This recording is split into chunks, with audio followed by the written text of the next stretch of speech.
So we are going to start the elimination of errors. So there are certain process by which we can eliminate the errors. So इसके अंदर जो हमारा process रहेगा, हमें सबसे पहले हमारा जो स्टेप होगा वो कुछ स्टेप्स रहेंगे. उसके अंदर सबसे पहले तो आप फाइंड करेंगे क्या, to find true value. True value, और यही हमारी कहलाएगी और mean value. Mean value from measured values.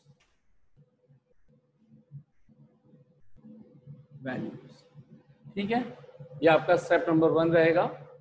फिर step 2, to find absolute errors. Absolute errors for each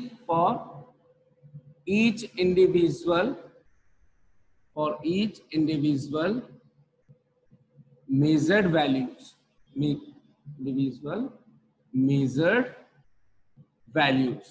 तो ये हमारा सेकंड स्टेप रहेगा. और इसके अंदर हमें ये देखना है कि व्हाट आर एब्सोल्यूट एरर. इसमें हमें देखना है what are true values और mean values, यानी कि how to calculate absolute error and how to calculate true values. ठीक इसी तरह से नेक्स्ट स्टेप जो हमारी रहेगी वो रहेगी to find mean absolute. अच्छा, इसका सिंबल बता देता हूं मैं. इसका सिंबल रहेगा यहाँ पर to find true value और mean value, और इसका सिंबल है a बार. ठीक है, ए बार और A mean. To find mean absolute error.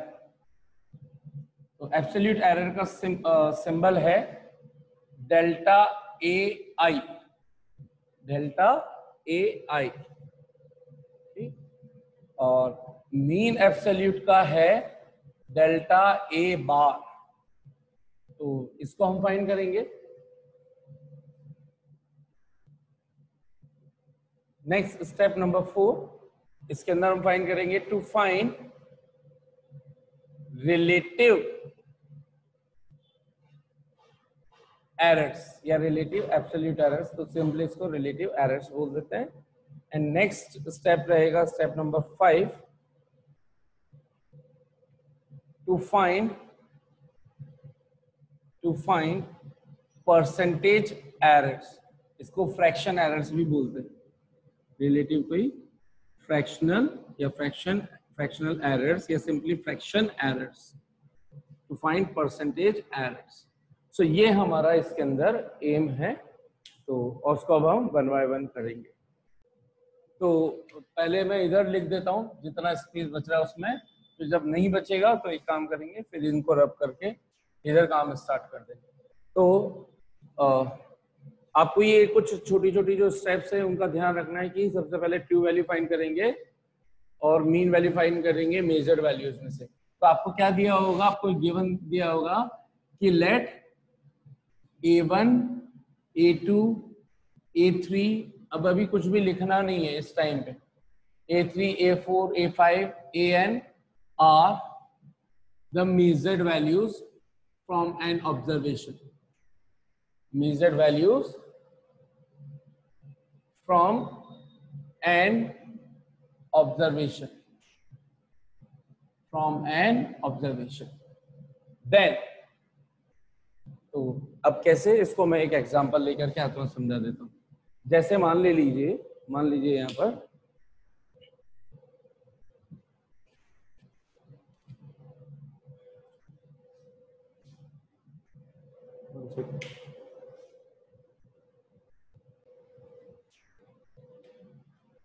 मान लीजिए कि आप लोगों के पास है क्या बोलेंगे, कोई से भी रैंडम 5-6 वैल्यूज ले लेते हैं.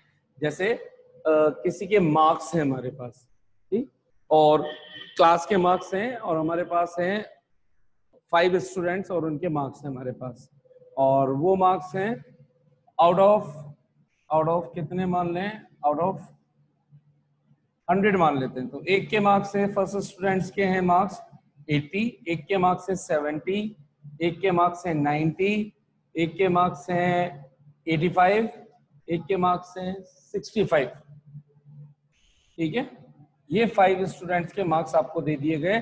तो ये 80 कहला रहा है A1, 70 कहला रहा है A2, ये कहला रहा है A3, ये कहला रहा है A4, ये कहला रहा है A5। ये अलग अलग एक्चुअल मार्क्स दे रखे हैं आपको, अलग अलग डेटा। ठीक है, तो अब आपको क्या करना है, इससे इन मार्क्स से जो आपको गिवन है, इनसे सबसे पहले ट्रू सिंगल वैल्यू फाइंड करनी, कि इनका यानी कि इनका एवरेज फाइंड करना है। तो फर्स्ट क्या चीज है, मीन वैल्यू का मतलब क्या होता है, एवरेज वैल्यू। एवरेज वैल्यू को ही हम क्या कहने वाले हैं, true value. So then A bar, step number 1, A bar will be given by A mean या ए बार, और true value will be given by A1 plus A2 plus A3 up to so on AN। हाँ भाई, कैसे निकालेंगे, जल्दी से बताइए, ए बार कैसे निकालेंगे, 5 से। सो मेजर वैल्यूज क्या होती हैं, सॉरी ट्रू वैल्यू या मीन वैल्यू क्या होती है, जो भी नंबर ऑफ ऑब्जर्वेशन है उन सबका एडिशन करके नंबर ऑफ ऑब्जर्वेशन। तो नंबर ऑफ ऑब्जर्वेशन हमने यहाँ कितनी ले रखी है, n ऑब्जर्वेशन। तो ये हमारे पास क्या गई, true value. Step number 1 done. तो स्टेप नंबर 1 यहाँ पे मैं इसको भी कंप्लीट कर रहा हूँ साथ के साथ। तो स्टेप नंबर 1 ए बार निकालूं तो 80 प्लस 70 प्लस 90 प्लस 85 प्लस 65, जल्दी से करके मुझे बताएं आंसर कितना आ रहा है। 390 डिवाइडेड बाय 5। जल्दी से कैलकुलेट कीजिए और बताइए कितना आया। 78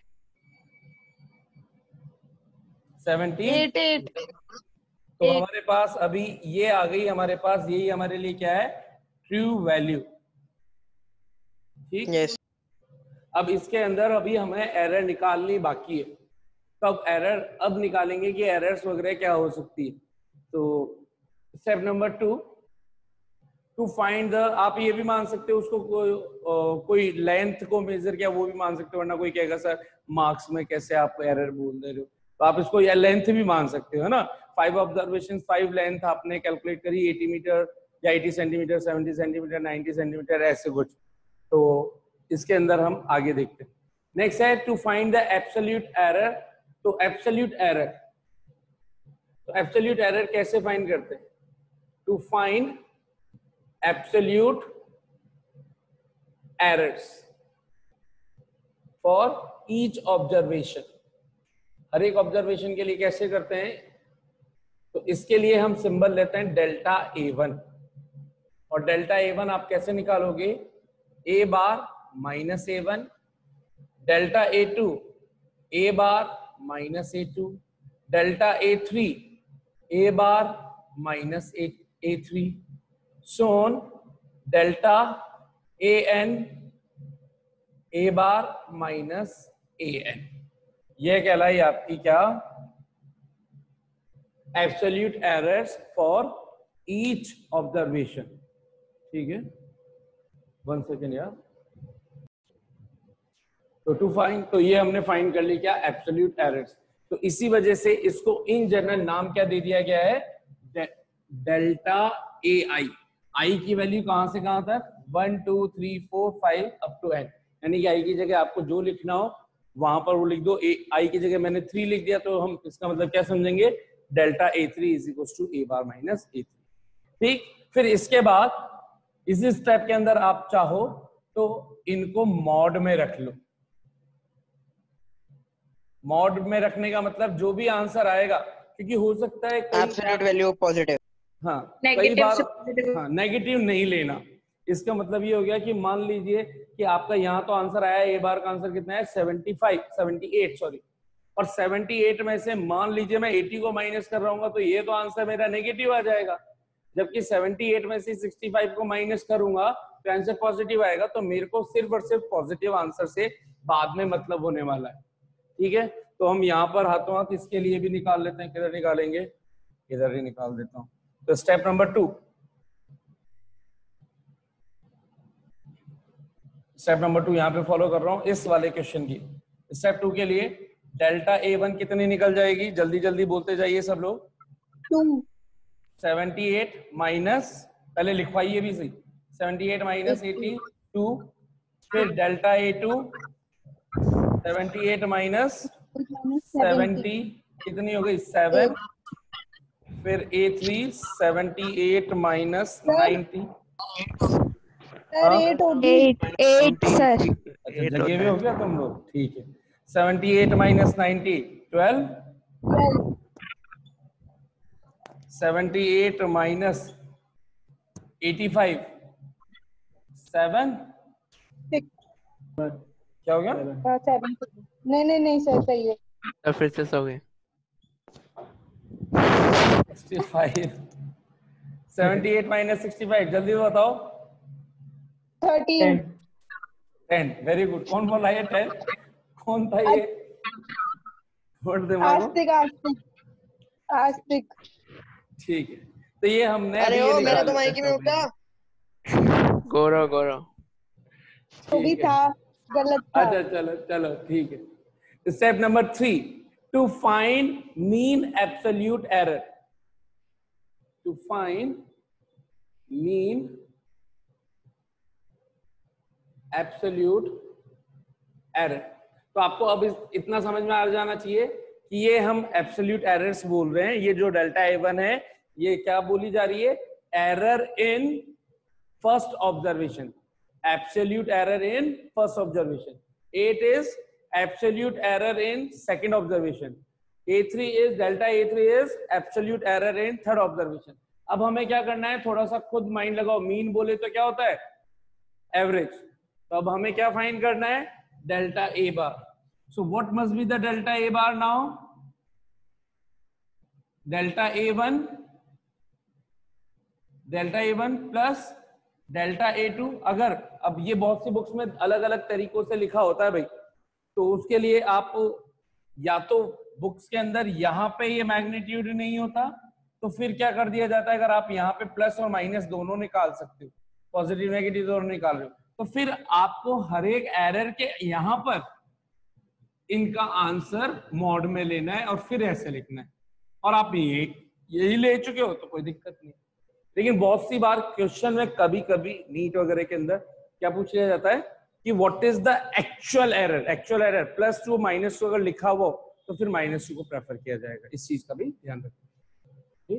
अपॉन नंबर ऑफ ऑब्जर्वेशन, क्योंकि एवरेज निकालने का तो सेम ही प्रोसेस है, total observation upon number of observation. तो हम थर्ड स्टेप पर पहुंच चुके हैं, ये हम फाइंड कर चुके हैं। और इस क्वेश्चन के अंदर ये फाइंड कर लेते हैं डेल्टा A बार। तो डेल्टा A बार हो जाएगा साहब, मॉड मैंने डायरेक्ट निकाल ही लिया है, तो 2 + 8 + 12 + 7 + 13 डिवाइडेड बाय 5।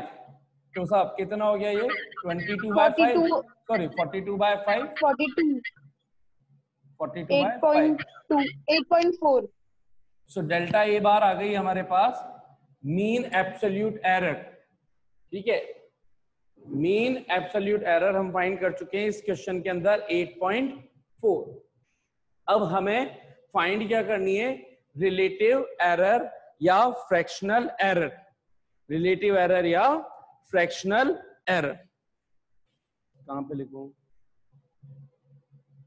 यहां पे चलो, अभी तो जगह है, अभी ये काम इधर ही करते हैं। Fourth step, to find relative error. अब रिलेटिव एरर या फ्रैक्शनल एरर, तो रिलेटिव नाम से पता चलना है किसी के रेस्पेक्ट में एरर। तो किसके रेस्पेक्ट में हम ये सारे काम कर रहे हैं? एक्चुअल वैल्यूज के रेस्पेक्ट में कर रहे हैं। तो रिलेटिव एरर ये जो है वो कैसे निकल जाएगी? ये जो फाइंड कर चुके हैं mean absolute error with respect to, ये एरर किसके चल रही है? Original error, original value true value के रेस्पेक्ट में। तो हम इसको कैसे लिखते हैं? Relative error. इसको जनरली कोई सिंबल दे नहीं रखा, आप चाहो तो AE लिख सकते हो। तो relative error is equals to delta A bar upon A bar, बोले तो, या ट्रू वैल्यू, इसको आप ये भी लिख सकते हो, mean absolute error upon true value. Actual word है ट्रू वैल्यू। तो आपको क्या ध्यान रखना है? मान लो आपको अलग से ट्रू वैल्यू भी क्वेश्चन ने दे दी, तो आपको उससे डिवाइड करना है, और जनरली नहीं दी जाएगी तो आपको किससे डिवाइड करके काम करना है, ए बार से, यानी कि जो आपने पहले स्टेप में निकाला था उससे। ठीक है, और फिर तो यहाँ पे हाथों हाथ फाइंड कर देते हैं क्या, रिलेटिव एरर। रिलेटिव एरर कितनी हो जाएगी, डेल्टा ए बार अपॉन ए बार। तो डेल्टा ए बार कितना है यहाँ पर 8.4 डिवाइडेड बाय ए बार कितना आया था हमारे पास 78। ये 78 से मैंने डिवाइड कर दिया। And last percentage error. तो परसेंटेज एरर तो वही है जैसे परसेंटेज निकालते हैं। किसकी परसेंटेज एरर, रिलेटिव की परसेंटेज एरर। भाई जिस तरह से आपके मार्क्स बताते हो 65 आउट ऑफ 100 तो कितना परसेंट बना 65%। कैसे किया आपने, उसको उसी से 100 से मल्टीप्लाई कर दिया, 65 अपॉन 100 इंटू 100। तो आप इसको क्या करने वाले हो, रिलेटिव एरर को यानी कि इस वैल्यू को किससे मल्टीप्लाई कर दो, 100 से मल्टीप्लाई कर दो। तो यही आपका किस में कन्वर्ट हो गया, परसेंटेज एरर के अंदर कन्वर्ट। तो यहाँ पर अगर मैं परसेंटेज एरर की बात करूं तो परसेंटेज एरर क्या हो जाएगा 8.4 अपॉन 78 इंटू 100। तो ये कितना हो गया 840 अपॉन 78%। पॉइंट हटा दिया, एक 10 का कैंसिल हो गया, बस इसको काउंट कर लो। तो ये आंसर कितना आ जाएगा 78 1 जा तो 1 और फिर कितना बचेगा 660 तो 10 पॉइंट समथिंग परसेंटेज बचेगी। तो इतने परसेंट इस पूरे में एरर थी, हमने ऐसा बोला। अब कितनों को ये प्रोसेस समझ में आ गया।